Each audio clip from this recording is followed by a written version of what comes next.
Pays insulaire, la République du Vanuatu fait partie des États du Pacifique de par sa position géographique. Le Vanuatu paie le lourd tribut des changements climatiques, touché par des cyclones de plus en plus fréquents et violents et une hausse significative du niveau de la mer. Ses habitants doivent régulièrement faire face aux conséquences du réchauffement planétaire. L'érosion côtière prend de l'ampleur et fragilise les côtes de l'archipel. À Luanda, le vice-premier ministre de ce pays, Sato Kilman, demande l'aide de la communauté internationale. Au pire des cas, il menace de saisir la Cour internationale de justice pour non-assistance à un pays en danger.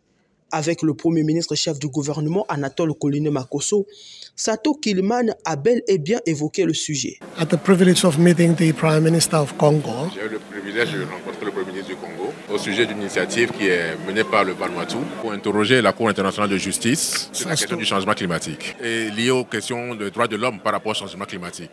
La question a été discutée depuis longtemps au niveau mondial, mais très peu de développements ont été observés. Et nous pensons qu'il est temps maintenant, parce que nous, pays du Pacifique, petits États insulaires, c'est une question de survie pour nous. C'est une question vraiment dangereuse.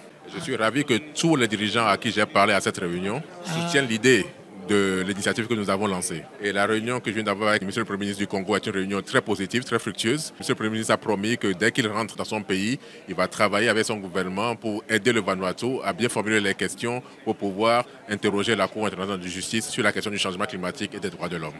Donc c'est vraiment ce que nous avons discuté et je suis vraiment ravi que nous ayons eu un retour très positif de la part des dirigeants avec qui nous avons discuté.